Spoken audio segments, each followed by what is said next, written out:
Pod Save the World is brought to you by the Great Courses Plus. We all know that you guys love listening. You love to learn. That's why you listen to the show. So sign up and start watching the Great Courses Plus because it's made for intellectually curious people like all of you wonderful listeners out there. There is unlimited access to thousands of fascinating lectures. You can learn from the top 1% of professors and experts in America. That seems like an economically loaded statement, but it wasn't intended to be. But you can listen Ivory Tower. Yeah, Ivory Tower. People can tell you about anything that interests you, the history of Russia, mysteries of human behavior, like why humans yell at puppies. You can even learn how to draw. You know what? You can stream or download. Such a poorly executed callback. I'm just going to let it go. Keep going. You can stream or download the Great Courses Plus to watch anytime, anywhere, from your living room, from the gym, even on an airplane. Everyone should check out the Great Courses Plus series on modern political tradition and how it is being eviscerated by the deplorable human being in the White House. It's an interesting look into the way political theorists of the last few centuries have approached the question of how a state is best governed, examining fundamental notions like freedom and rights. It is a great course. You should check it out. You will learn a lot about how government should work as opposed to what's happening right now. Right now, Great Courses Plus is offering my listeners a full month free video lectures when you sign up using our special URL. Sign up for a free month today. That's at thegreatcoursesplus.com/crookedworld. That's thegreatcoursesplus.com/crookedworld. Maybe there's a course on shortening URLs. Welcome back to Pod Save the World. This is Tommy Vietor. This week's episode is actually two interviews. The first is a conversation with Janet Napolitano, who is the Secretary of Homeland Security. We talk about the challenge of combating radical domestic terrorists like the people we saw in Charleston this week. It's something she's been working on for a long time, and her perspective is invaluable. And then the second conversation is with David Cohen, who's the Deputy Director of the CIA, and he talks about how the building works, what it's like to be briefed on the deepest secrets in the entire world. And he also talked about his role at Treasury, where he used financial intelligence to combat terrorists. He's a fascinating guy who had incredible jobs, and I think brings you behind the scenes in a way that you won't find anywhere else. So thanks again for tuning in. Enjoy the interviews. On the line is President Janet Napolitano. She has served in a number of critical roles in government, but one of the most recent and one of the most relevant was the head of the Department of Homeland Security during the Obama administration. President Napolitano, thank you so much for being on the show. Thank you. I was wondering just what your basic reaction was to the events of the weekend and the response from the Trump administration so far. Well, I was, horrified at the violence in Charlottesville. And, my sympathies go out to the injured and to the family and friends of the women and the police officers who were killed. And sorely disappointed in the president's comments, particularly on his reference to, was it many sides or both sides, et cetera, and his reluctance to cast blame where blame was due, and his failure to really come forward with a message of unity for the country. Yeah.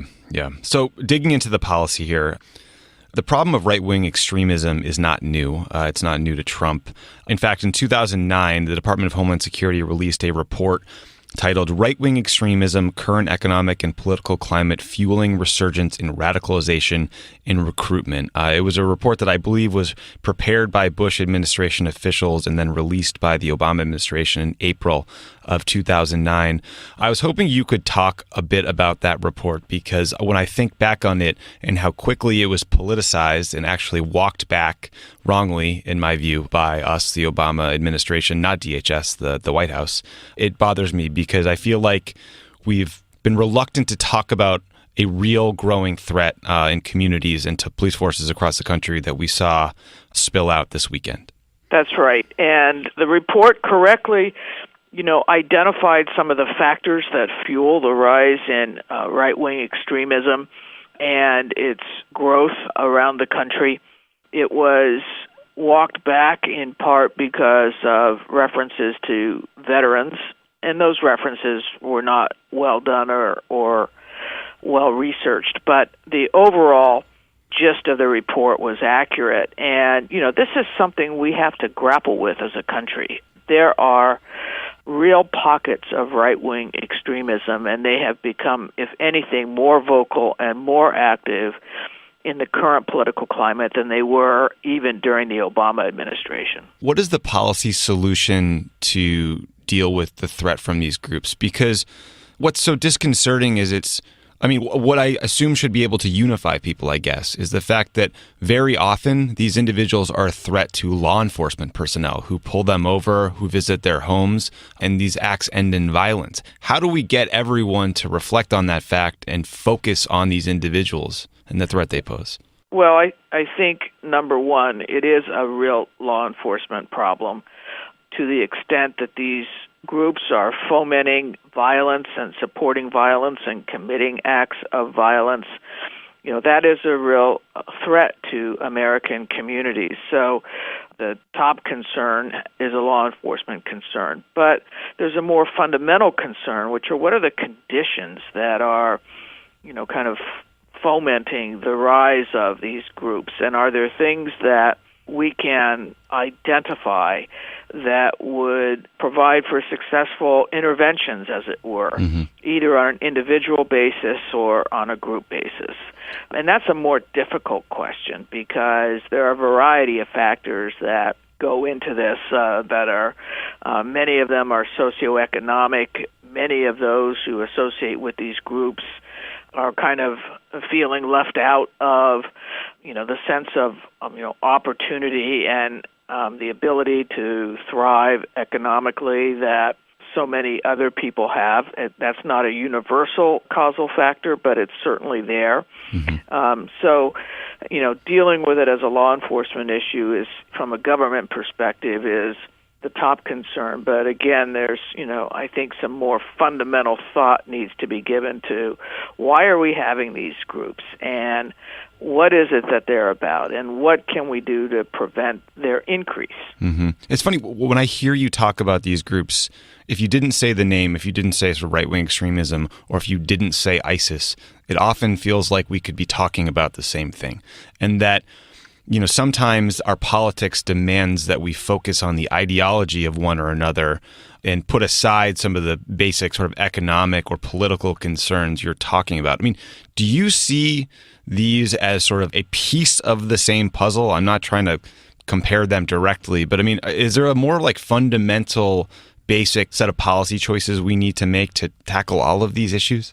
Well, the work on countering violent extremism is very difficult work because we don't have a great understanding of why someone becomes a terrorist, be they an Islamist terrorist, a radical Islamic terrorist, or be they a right-wing terrorist.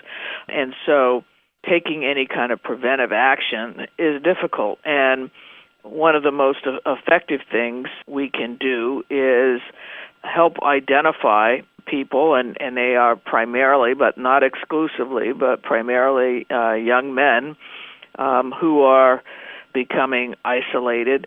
All of a sudden, they're not going to school or they drop out of school.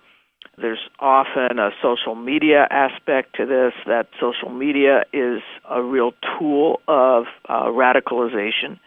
And so trying to identify and then, again, trying to do a successful, intervention and get people kind of back on a more positive track, if I can use that word. Right. So, these are difficult things to do. And, overall, I think as a country, we're not dealing well with them. When I think about these problems, I mean, there's actions taken by men and women. There's like acts of violence, criminal acts, et cetera, that I think you can sort of intervene in and stop. But then there's this ideology that just seems to spread like wildfire over the internet, whether it's right-wing extremism, whether it's ISIS propaganda. Have you seen any elements of like the national security apparatus writ large dealing with that challenge well, or are we just still in uncharted territory here? Well, I think that at Homeland Security, we were beginning to take some actions on countering violent extremism, and they were community-based actions. We work extensively with the faith-based community, which has a role to play here, trying to, reach out, trying to develop techniques and tactics that would be successful. And one of the things we did was we provided grants to local groups to work in this area. The Trump administration has signaled that it wants to recast those grants as only being focused on Islamist terrorism as opposed to any kind of terrorism, domestic or international. I think there is an unfortunate failure by the president to speak out strongly against these far-right groups. And we know this president, when he wants to speak out strongly, he's not shy about doing so. Right. And so, it really does leave a vacuum at the top. And when you have a vacuum at the top, it leaves the country questioning, well, what's going on? Mm-hmm. And what ideology is the president really supporting? Right. President Napolitano, thank you so much for doing the show this morning. Thank you for all the work you've done to combat these violent extremist groups since 2009 and for helping us try to understand something a little better that feels really, really hard to fathom at this moment. Indeed. Thank you, Tommy. Bye-bye. Okay, bye-bye.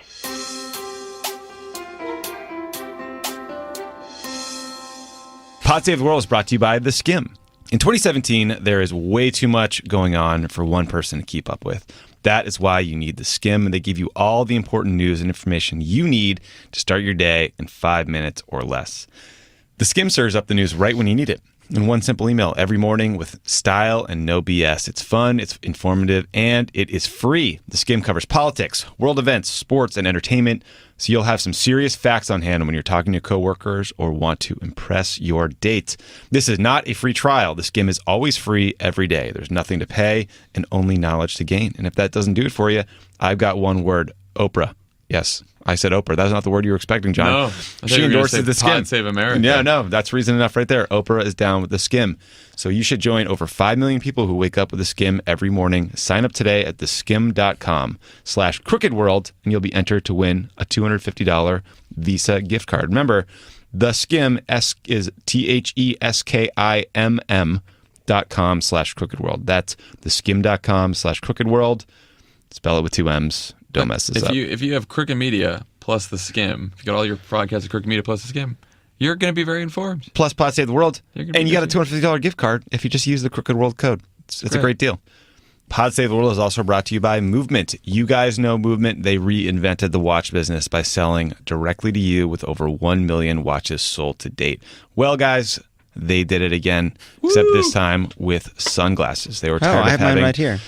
to pay for cheaply made, throwaway, crappy shades or overpriced designer sunglasses. So they said, screw it. We're making our own. Screw it. We'll do it live. We get a lot of just ads. $70. We get a lot of ads from disgruntled consumers who go on to solve their problem by buying a factory. I love that about our consumers. That's what happens. Movement sunglasses start at just $70 with the option to upgrade to polarized. Those high overpriced designer brands will run you upwards of $200 or more.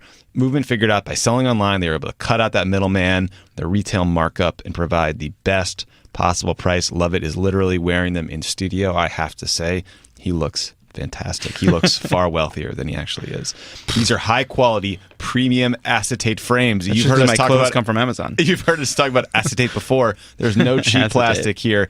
You got to check these suckers out. They have lots of styles to choose from.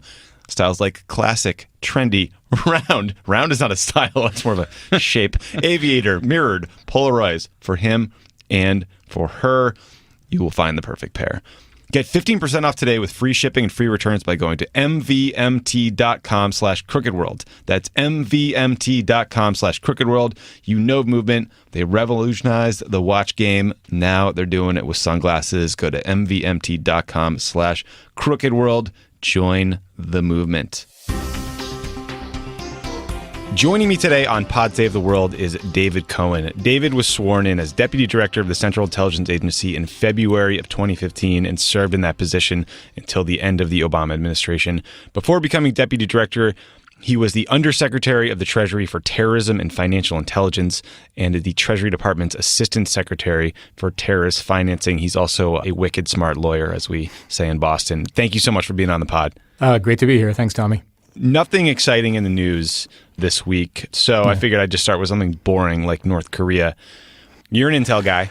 according to the Washington Post, the intelligence community, I think they said it was the DIA, the Defense Intelligence Agency, now believes that North Korea has miniaturized a nuclear warhead. And Pod Save the World listeners will know that that's an important step in terms of putting a nuclear warhead on an ICBM that could actually reach the United States. So in English, this just means that they're a lot further down the path towards creating a missile that could strike us than many people thought. I saw one person quoted saying that the situation went from being a slow-moving Cuban Missile Crisis to something more closely resembling the Manhattan Project. Does this look to you like a leap in capability? Because a lot of people seem surprised by this latest assessment. Well, now having been out of the agency for 7 months, I'm not privy to the latest intel. But assuming that the assessment is what it is, that North Korea is miniaturized, it's an important step down the path to having an operable ICBM that can strike the U.S. There are still other steps that need to be accomplished. I think they have not demonstrated that they, for instance, have a reentry vehicle that can survive the ICBM going up into the atmosphere and coming back in. I don't think there's a demonstration of great targeting capability. But, we shouldn't kid ourselves. Whether it's, today, a month from now, a year from now, the North Koreans are moving ahead with this ballistic missile program, and at some point will have a capability that they think is reliable to strike the U.S. And that's a serious issue. That's a serious problem. It's a big deal. So this is a bit of a speculative question, so dismiss it accordingly if you think so. But no one is surprised by their technology advancements because it's literally like 50s era technology, getting a first stage, second stage, third stage rocket that could reach increasingly further distances. But I thought that the miniaturization process was far more complex. Decades ago, a Pakistani scientist named A.Q. Khan, who is the father of Pakistan's nuclear program, shared nuclear secrets and technology with North Korea. Does this feel like an instance where they might have gotten some infusion of knowledge? Again, I'm speculating here. It just feels like a lot of people were caught off guard by the miniaturization progress. Yeah, look, I think the key to recognize on North Korea's nuclear program and its ballistic missile program is that for a impoverished state that doesn't have a hell of a lot going for it, they pour all of their resources into these programs. They save a little bit for their cyber activity. We want to talk about that. Yeah, they're good at that. But by and large, they take all their smart kids and train them up to be nuclear scientists and rocket scientists. And that's a national endeavor to develop this capability. So you're right. Miniaturizing a nuclear warhead to be able to stick it on top of an ICBM that's not an easy thing to do. But it is their equivalent of the moonshot. This is what they are all working together to try to achieve. How do you think your former agency colleagues assess the impact of Trump's recent rhetoric about North Korea? Could he be jujitsuing them? Could it intimidate them? Could this be something that makes Kim Jong-un back down? Or do you think he could be making it worse? Could he be making it harder to get to a negotiations phase? What's your assessment? What do you think the agency thinks about this kind of rhetoric? Yeah, I've been toying with the notion that maybe there is some really well-developed, carefully honed strategy underlying what's been going on. But it's pretty hard to actually maintain that way of thinking about things. Look, I think there's two important things to recognize about how the North Koreans and Kim Jong-un in particular are interpreting this, ever increasing, heightening rhetoric coming out of the president in particular. One is that Kim Jong-un is loving this. As a matter of domestic politics in North Korea, it works perfectly for him. What he needs, what his father, what his grandfather needs, what that dynasty needs is an America that is hostile, an America that is always out there at any moment ready to strike. And the more that the president of the United States uses this torqued up rhetoric, the more that Kim Jong-un is able to solidify his control in North Korea. And, don't make any mistake about it. It is a totalitarian, awful place. I think, it's arguably the worst place on earth. And, so getting into this war of words with the president something that the North Koreans are really good at. They got one of the best thesauruses I've ever seen when they, as they routinely make these sorts of over-the-top threats. This is great for Kim domestically. The other piece of this is that, and it's a little more worrisome, frankly, is that the North Koreans and Kim Jong-un as well really authentically believes that at any given moment, the United States, along with our allies in the region, are going to attack. That the war isn't over. There was an armistice in 1953, but the war is still going on, and that what the United States is planning to do is to engage in regime change.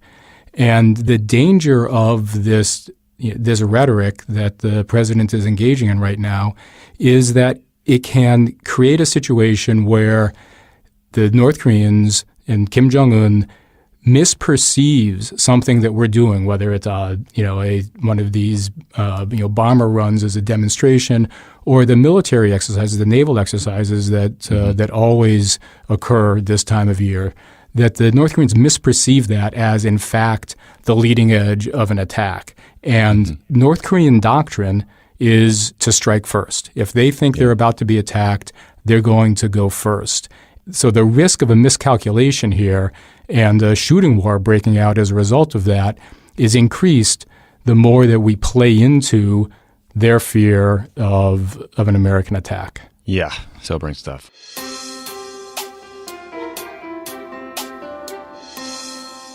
Pod Save the World is brought to you by Squarespace.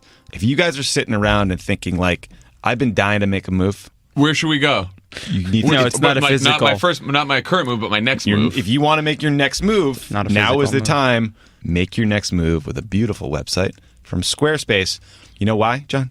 Because it's no effort to install, patch, or upgrade ever, something like that. Decent guess. They provide award-winning templates. Oh, They are templates. the That's most true. beautiful way to present your ideas online. You can create a beautiful website with Squarespace's all-in-one platform. Like you said a minute ago, There we there's go. nothing to install. Hey, Tommy. Nothing to patch. Does a really narrow group of creative people use it, or is it a wide range of creative? It's a wide range of creatives. Squarespace provides award-winning 24/7 customer support and a unique domain experience. It's fully transparent and simple to set up. They're used by a wide range of creatives, people, businesses, musicians, designers, artists, restaurateurs, and more. Use the code SAVETHEWORLD for 10% off your first purchase of a website or domain. That's offer code SAVETHEWORLD for 10% off your first purchase of a website or a domain with Squarespace. Okay, stepping back from the horror show that is North Korea, you were the deputy director of the CIA. I suspect that early on in your tenure, you had a series of the most fascinating briefings one could possibly imagine. That would include meetings with the Science and Technology Division to talk about all the cool gadgets we use to collect intelligence. That would include briefings about not just the most sensitive information we've gathered or assessments, but the sources and methods for how we gather that information. Names of intelligence assets that we pay or that we coerce into giving us information. I would never ask you to divulge any of those secrets since you'd be frog-marched to jail.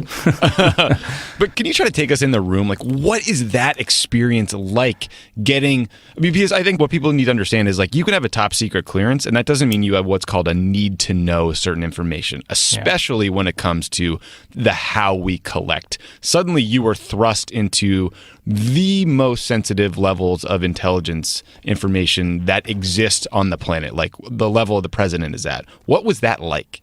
It was unbelievably fascinating. And I would also say, without trying to sound too corny, it was sort of inspiring.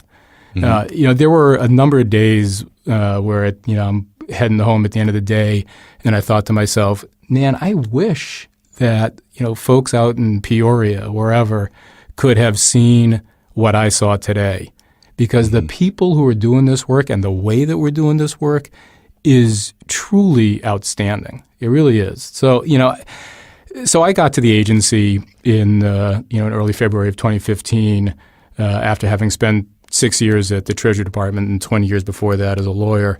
But in my 6 years at Treasury, I had a fair amount of interaction with the agency, particularly on Iran-related issues.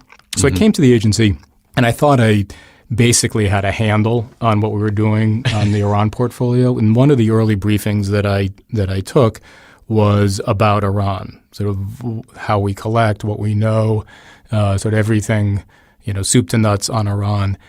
And it was eye-opening. Our ability to gather intelligence and to incorporate it into other forms of intelligence that others in the intel community are collecting. So, the CIA does human intelligence. You've got NSA doing SIGINT. You've got NGA doing, overhead satellite work. And then also intel that we collect from our friends around the world. And the picture of what was going on inside Iran as of, February 2015 that I thought I knew, it turned out it was like one of those Monets where you're just looking at one little dot and then you step back and you see this whole, beautiful or not so beautiful picture depending on your perspective. So, yeah, so it's and that's just one example of what I was fortunate enough to encounter again and again in my tenure at the CIA. Continuing on a little bit about like how the CIA works, right? It's this clandestine organization. There's so much mystique. But I was hoping, like, you guys have all these support staff and specialized positions, but the gist of how it's been explained to me, or my experience of how it works, is you have analysts who study and evaluate information, and then you have the clandestine service folks who go out and do the actual spying. Is that right? Can you talk about those roles? And is it true that it's like a reprisal of jocks versus nerds and they don't sit together in the cafeteria? There was a time where they didn't sit together in the cafeteria, where there was a tarp that was put up halfway through the cafeteria, and the folks from the Directorate of Operations, so the officers out there meeting with our agents, couldn't be seen by others in the agency. That tarp was taken down long ago. The tarp has seen some shit. That's exactly. Yeah, exactly. But in addition to the Director of Operations, so the folks who are out on the street, meeting with sources, recruiting people to spy for the United States, and the analysts who take the intelligence that is collected from these sources and from all sources of intelligence. So they also have access to everything that's collected by the U.S. intelligence community. There are three other components of the agency that are really important. It's worth just noting that. There's the Director of Support. So, it's a worldwide organization. We are operating, in many, many countries around the world. And to be able to operate in a clandestine fashion in, numerous places around the world is pretty tricky. And so the support operation at the agency, which, doesn't get any attention, which is frankly the way they want it, is really outstanding. And then in addition to, so you've got the Director of Operations, Director of Analysis, Director of Support, we've got two sort of technical directorates. The longstanding Directorate of Science and Technology that you mentioned, these are the guys and gals who develop the gizmos, the sort of the devices that we use in various ways to collect intelligence and to communicate with sources around the world. And then something that was actually set up just about a year and a half ago now, when Director Brennan put into place a strategic modernization at the agency, is a new directorate called the Directorate of Digital Innovation. And what this directorate is charged with is harnessing technology, harnessing the digital age. So not the physical devices that DS&T creates and deploys, but harnessing cyberspace, harnessing big data, harnessing software programs to both enhance our collection as well as to improve our ability to conduct analysis really across the whole intel cycle. We need to do a better job of taking advantage of the digital era, and the Director of Digital Innovation was created to make sure that we were doing the very best we could on that. God, I would kill for one of those S&T briefings. That must be the most fascinating. I've heard that's the thing that wows every president who comes into office. Yeah, well, it ranges from, devices that can, collect intelligence in various ways, whether, I should probably stop there, actually. Okay, that's fine. But it can collect in various ways. To the folks who do the disguises are in DS&T. So There was one occasion where I went out and visited one of our facilities, and the person was giving me the tour, was showing me around there was a DS&T facility and was telling me about this thing and that thing. And at the end of this sort of, I don't know, it was 45 minutes or so tour, the person took off her wig. What? Took off her scarf, did some stuff with her ears and nose to take off some things that she had on. And I realized then that this was somebody that I knew, is someone who I had dealt with every day, basically. And I had no idea for the preceding incredible. 45 minutes that that's who it was. And so that's part of what the DS&T does as well.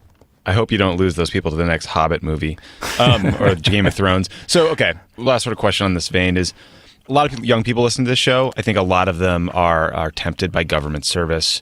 And I think a lot of people find national security fascinating. What is your pitch to young people who want to work in government and serve their country for why they should join the CIA over the State Department or the military or whatever other component?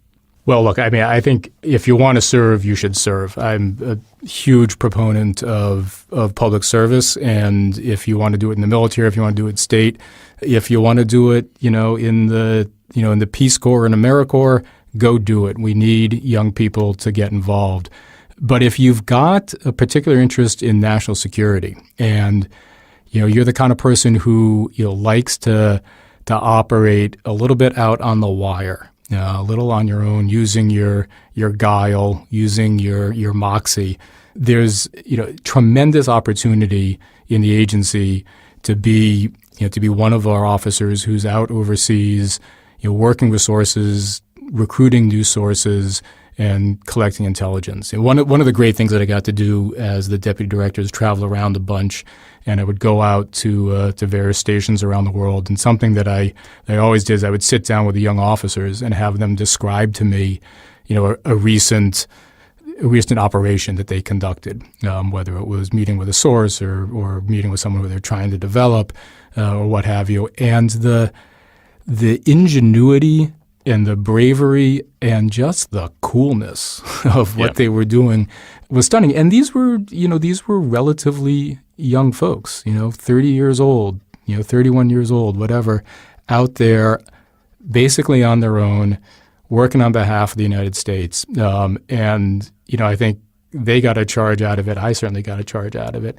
So that's one way. But there is one of the great things about the CIA is that there is a job in the CIA for pretty much every skill set that you have. So if you want to be an officer out on the street, that's great. That's sort of the what is sort of best known about the agency.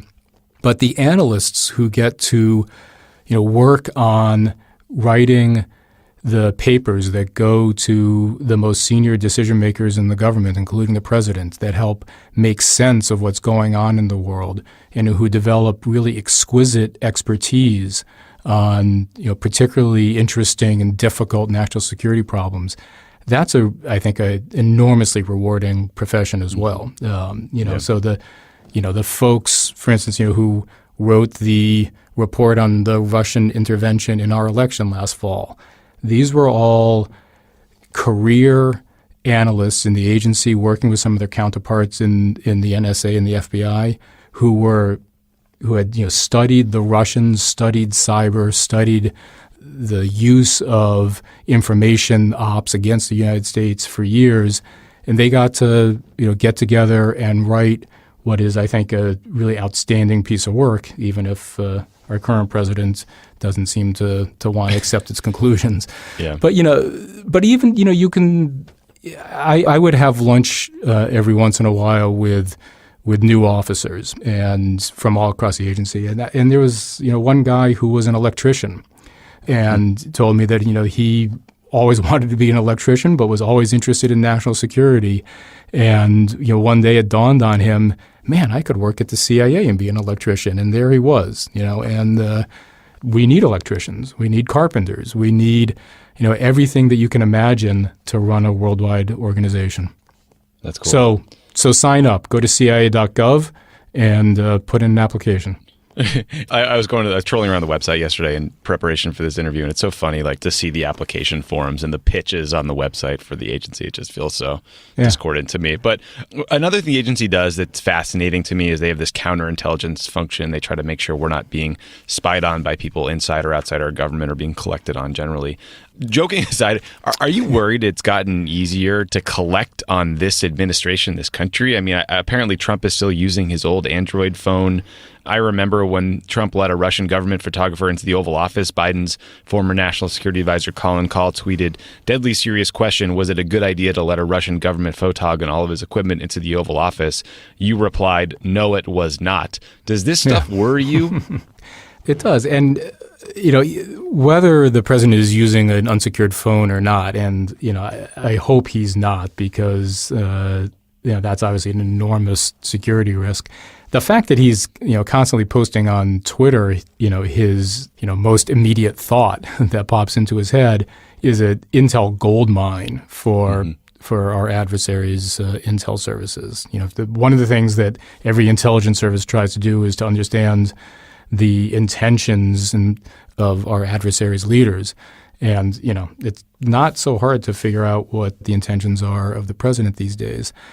But look, there's the counterintelligence operation of the agency is always a hugely important aspect of what we do. It's one of the 5 core missions of the agency, along with collection, analysis, covert action, and liaison relationships. The counterintelligence mission is something that we spend an enormous amount of time on. Without getting too much into the investigation into collusion in the fall, during the election, I think there's a lot of counterintelligence work that is underway currently, and for good reason. How does the CIA deal with political transitions? Because this one feels particularly disruptive, but I imagine it was disruptive for individuals to go from Bush administration policies to Obama administration policies. How does the agency manage that process? Like, what is it like internally for them? We were preparing for this transition beginning in about February of last year. So obviously long before we knew who the new president was going to be. We dusted off the old playbook that had been used in the Bush to Obama transition, and went back before that as well to make sure that we were pulling together the material that the new team would need. And by the time the election rolled around, we had a series of very detailed briefing books that ranged from sort of a sweep of what was happening in the world and how we thought about it, to more specific briefings on our covert action programs, all ready to go for the new team. The approach, and I think this has historically been the approach at the agency, is that we are there as a service entity. We're ready to provide the president-elect and his or her new team with the factual foundation, our best assessment of what's going on in the world and why, for them to make use of. It is a quite self-consciously non-political process. We don't, pick winners and losers. We don't fundamentally care who the president is or what his or her policies might be. Our role is to provide that foundation so that the policymakers can make their judgments. So as we went into this transition, that was our approach. As it turned out, the transition was, I think, not as fluid as we had hoped. I think that it took a while for the Trump team to get in place. But we, once they were identified, we met with then Director Designate Pompeo, met with a transition team and tried to brief them up as best we could. Yeah, I think that's a really important point that I think gets lost, is that the intelligence community is not at the table at these sit-room meetings or wherever else to sort of make policy decisions. They're providing information that helps the entire organization make the best, most well-informed choices they possibly can. Yeah, right? that is a hugely important point, and one that I think does get lost a lot, that the CIA and the intel community more generally is not a policy-making entity or not a policy-making group of entities. Our obligation and our mission is to provide the best understanding, the best assessment, the best judgments about what is happening in the world, and to some extent our best prediction about what will happen if various policies are pursued. But it's up to the president and his or her national security team, foreign policy team, to make those policy judgments. Right. And that distinction between the objective analysis based on all sources of information that the agency produces and the political judgments of policymakers is one that is really, really important to maintain. An interesting example of exactly that is you wrote an op-ed recently, I believe it was in the Washington Post, talking about how Trump was politicizing intelligence around Iran. I was hoping you could talk a little bit about what you meant there and sort of the way the intelligence community assesses whether Iran is conforming to the Iran nuclear agreement, and then what then happens at a political level once that assessment is made.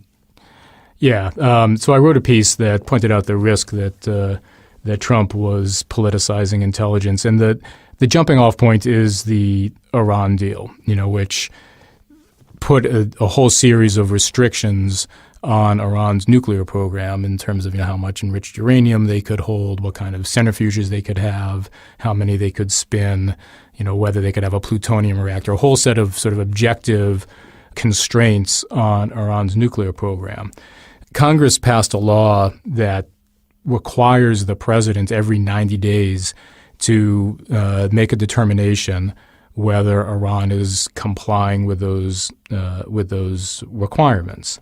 And the last 90-day deadline came up a couple weeks ago, and the reports were that there was a meeting in the Situation Room with the whole national security team, and that it was the uniform recommendation of Secretary Mattis, Secretary of Defense Mattis, Secretary of State Tillerson, Chairman of the Joint Chiefs of Staff Dunford, and the National Security Advisor, General McMaster, that the president certify that Iran was complying with its obligations under the nuclear deal, which undoubtedly was based on intelligence analysis that was provided by the agency and others in the intelligence community. And the reports are that the president had what was described as a meltdown in the Situation Room and was very unhappy because in his view, he believes that Iran is noncompliant. And he gave an interview to the Wall Street Journal about a week or two ago where he said, I don't think they're complying. I think they're noncompliant. And, it's easy to say they comply. I think they're not compliant. And so he reluctantly agreed to take the advice of his national security team, the so-called adults who are trying to contain the president in a sense, and certified Iran's compliance. But he came out of that meeting and he charged a group in the White House, including that well-known intel expert Steve Bannon, to conduct some detailed studies. I think it was what the phrase he used, the objective of which is to sort of justify the president's preconceived notion that Iran is not complying with the nuclear deal. And that is basically the definition of the politicization of intelligence. You've got a president who has a preferred policy outcome, doesn't like the intelligence that he's getting, and so he has now directed apparently a study to change the analysis so that it meets his desires. That is a big problem. Obviously the president and the senior policymakers have the prerogative to ask hard questions and to challenge the judgments of the intelligence community. But there's a big difference between asking a pointed question and demanding a specific answer.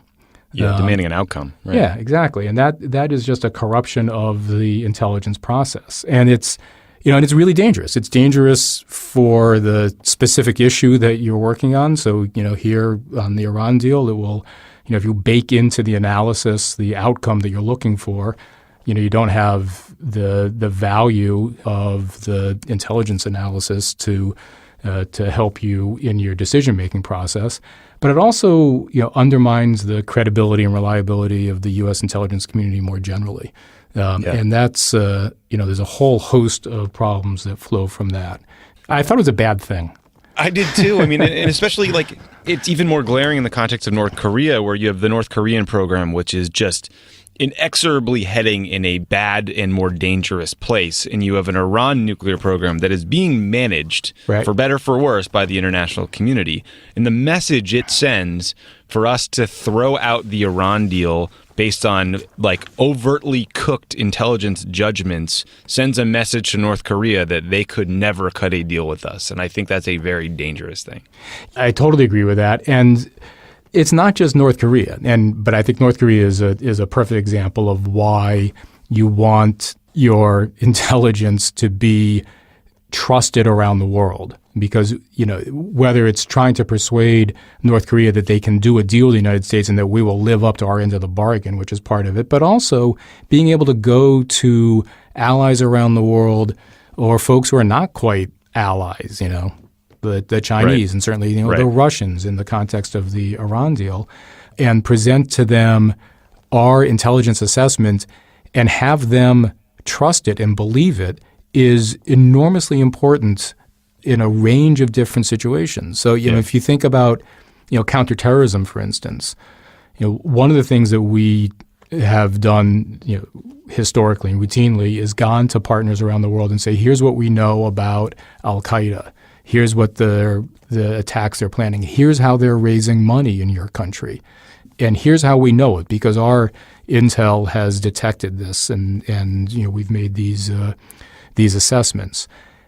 That process depends on whoever you're talking to having trust and confidence in the reliability of the intelligence. And the more that intel gets politicized, the less able we are to bring people along sort of regardless of what the national security issue might be. Yep, and we're still trying to manage the fallout for the Iraq War where the intelligence was incorrect. Switching gears a little bit, and I'm mad at myself for not leaving more time for this. At the Treasury Department, you focused on terrorism, terrorist financing, financial intelligence. One eye-opening thing for me during my time at the NSC was how big of a role Treasury plays in combating terrorists. Can you talk about what you did and sort of talk about how sanctions are used and financial intelligence is used to fight groups like ISIS or Al-Qaeda? Yeah, sure. So the old adage of follow the money is sort of at the heart of what we did at Treasury. Just like good guys, bad guys like Al-Qaeda and ISIL and other terrorist groups need money to operate. They need to raise money, they need to move money, they need to spend money for the whole range of activities that they're involved in. And so one of the things we did at Treasury was use financial intelligence, follow the money, figure out the money trails, figure out the networks and map these networks of the donors who are supporting Al-Qaeda in particular, the financial institutions that might be involved in transferring the funds, and impose sanctions on those persons and institutions that are involved in the process. And the practical legal effect of a sanction in that circumstance is that whoever we designate with sanctions and put sanctions on is cut off from the U.S. financial system. Their assets here, if they have any, are frozen, and their name goes on a list. For a lot of folks, particularly operating in the Middle East, that's not a particularly significant event. They may not have a bank account, here in the U.S. They may not have any assets here. Right. But what we would do is we would do these designations, and we would then engage in sort of counterterrorism diplomacy in a sense. We would go out and meet with counterparts in foreign governments and with foreign financial institutions that may not be subject to U.S. law, but nonetheless care about their reputation. And we would go to them and say, look, we've imposed sanctions on on Joe Smith here because he's a financier for Al Qaeda. You don't want to have Joe Smith running money through your bank. You don't want to host an account for Joe Smith. It's bad for your reputation. And financial institutions around the world, care much more about their reputation than they care about, one guy who might be, having an account at their bank. And so we were able to persuade financial institutions to work with us and cut off the money flow that way. And we'd also do, similar work with, as I said, with foreign regulators and others in governments around the world so that they could amplify our efforts. Yeah, it is incredibly important work and one of the most important tools that any NSC or president turns to put the screws down on a lot of bad actors. Last question for you. Is there a deep state? Are you in it? Do they sell T-shirts? Like, where can I find these guys? I don't know where you can get a T-shirt, but I'll go back to what I said at the outset of my impression when I got to the agency, although I don't want to diss my friends back at Treasury either. The career staff that works at the CIA, like the career staff who works at Treasury and works all around our government, I'm mostly exposed to the national security, foreign policy part of that, but I think it's true more broadly. These are people who care about our country and have mostly foregone more highly lucrative occupations to get up every day and try and do what's best for the United States. And, I could not have been more proud to have the opportunity to have a leadership position at Treasury and at the agency and to really, stand on the shoulders of these folks. They're great Americans. And they often don't get to tell their husbands or wives or kids what it is they do and why they weren't home for a birthday or a movie night or whatever it might be. And we are grateful to them and grateful to you for the late nights you put in at Treasury and at the CIA. And thank you for doing the show. This was a fascinating conversation. I think any chance we can get to demystify these jobs is so interesting to me. So thank you so much for the time and for being willing to talk about this stuff. Well, I appreciate it. It was an incredible opportunity to serve in these positions, and I loved every minute of it, and I loved being on Pod Save the World. Thanks, man. Well, if you rustle up a Deep State T-shirt, let me know, and we'll double back. Will do. All right. Thanks, David. Okay. See you, Tommy. Have a good one. Bye.